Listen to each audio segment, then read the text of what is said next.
Hello viewers, how are you? Hope you are fine. Welcome back to my channel Drawing Time with Story. If you are new in my channel, I will introduce myself and my channel with you.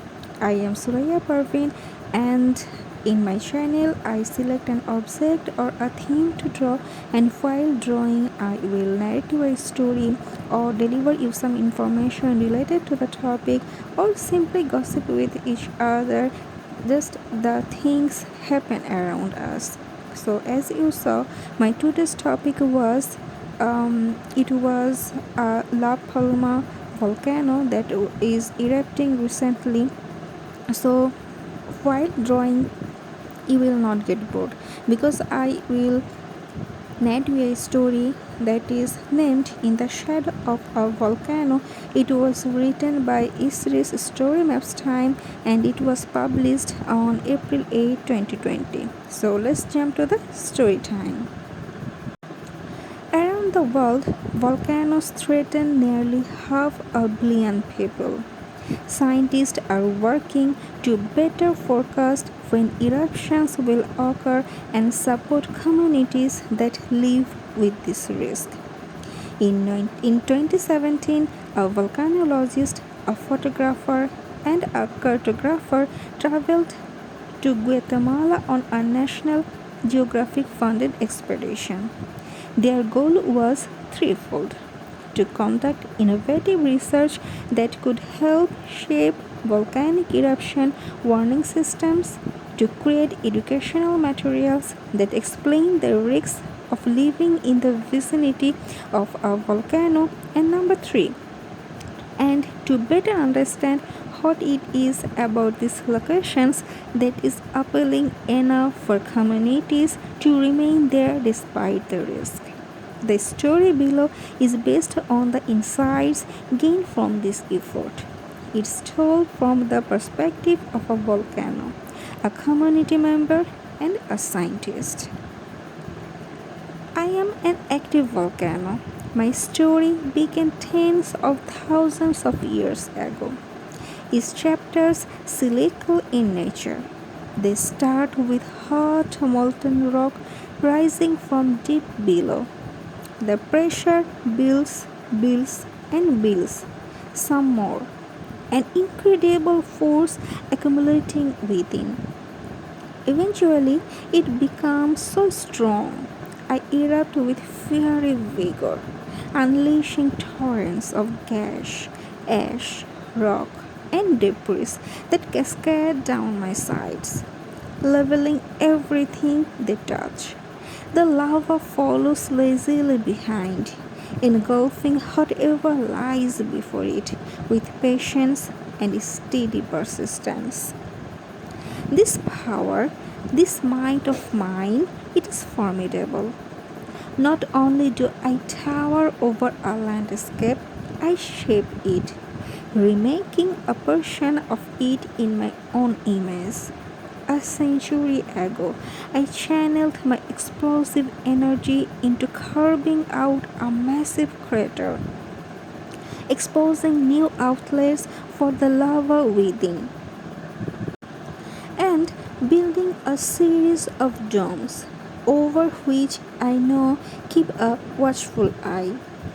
I have sometimes gone quiet for long stretches of time, content to conserve my energy and simply survey all that lies around me. Lately, though, I have seen no appeal in a tranquil existence, drawn instead to more frequent expressions of my mind. They are not so dramatic as eruptions of the past, admittedly, but they serve as constant reminders of what lies beneath, the sheer power I alone command. Now, what is a volcano as a community? The Quetzaltenango is the only home I have ever known. It's where I was born, where my mother was born, where her mother was born, and her mothers before that. It is where my children will be born too. In recent years, more and more visitors have been coming to Quetzaltenango. Often they ask me why we live here. They point to Santa Maria, sitting off in the distance, and ask if we are not worried about its eruptions destroying our homes. What good would it do to worry? The volcano is here, but so is my family, and so are the fields we rely on to make our living. My life is here. Santa Maria doesn't change that, no matter how much steam it sends into the air. I think visitors always assume Santa Maria explosions are as big as the ones you read about in books or see in dramatic movies. But really, the volcano erupts all the time. It is just a part of life. If we were to worry about every single eruption, we would be so scared to do anything and for no reason. Of course, we know there is some danger, but there is danger in all parts of living. If we hear Santa Maria is going to have a very bad eruption, we will do what we need to do. Until then, my family and I will continue to live our lives here because this is our home. The land is fertile and helps feed my family. The mountains are beautiful with lush green hills and cold mountain water. The hot springs are plentiful and relaxing to visit with my family. Now we will listen to the story of the volcano perspective of a scientist. There is nothing quite like the thrill of going into the field for research. It is a kind of nervous excitement that just keeps building through grant writing, planning, meticulously taking stock of the necessary gear, packaging, hustling through the airport, watching the ground race by below the plane. Then finally, the arrival. I am here. I have made it to Quetzaltenango, and the Santiago complex is waiting. Santiago, if we are not familiar, is a complex of four lava domes that sit at the base of the Santa Maria volcano. Santa Maria is best known for its massive eruption in 1902. The event was devastating, decimating the surrounding area and killing thousands. It ended up being one of the largest eruptions of the century. Since then, the magma below the surface has started to emerge in lava flows at the base of the volcano. Over time, these flows have accumulated into the four different lava domes present today. The domes have been erupting on a regular basis over the past 100 years. Thankfully, these eruptions have been relatively minor, but the near constant activity makes the complex an ideal place for research. This expedition has the potential for some groundbreaking research.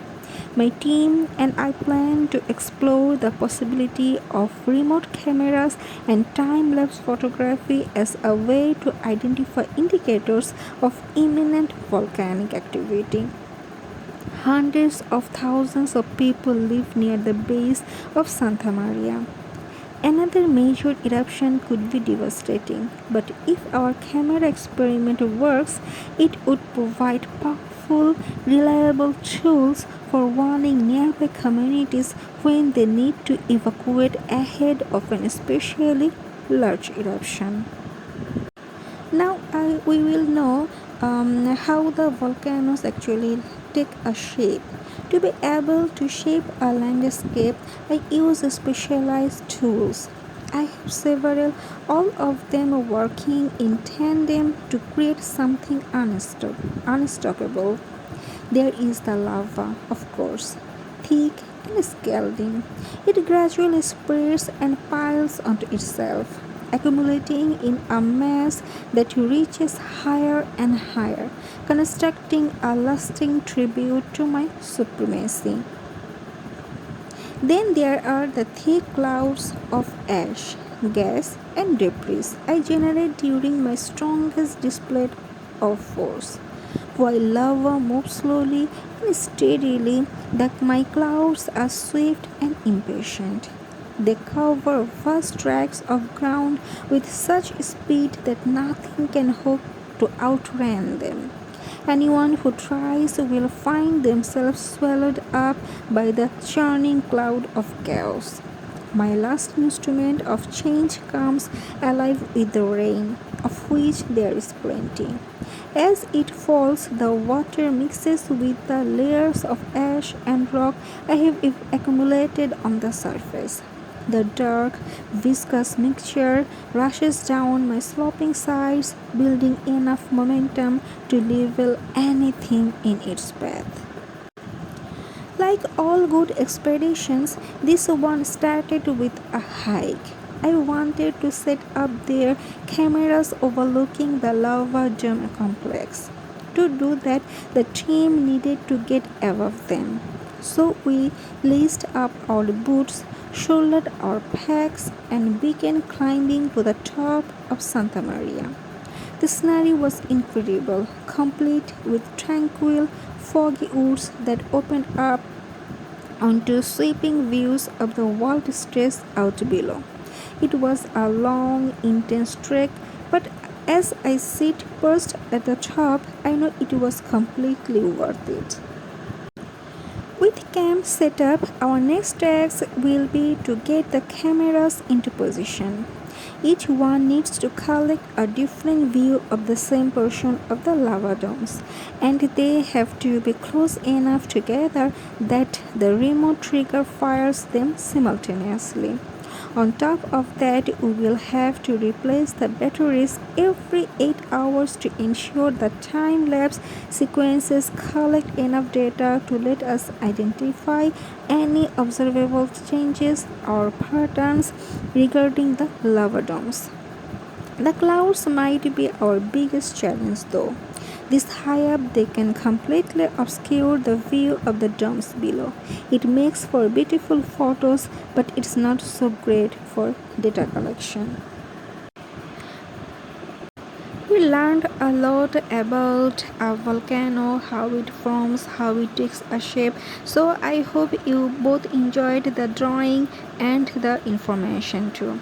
My comment section is always open for you. If you have any request or any kind of suggestion, please write in my comment section. And stay safe, stay healthy in this present pandemic situation. See you soon. Bye.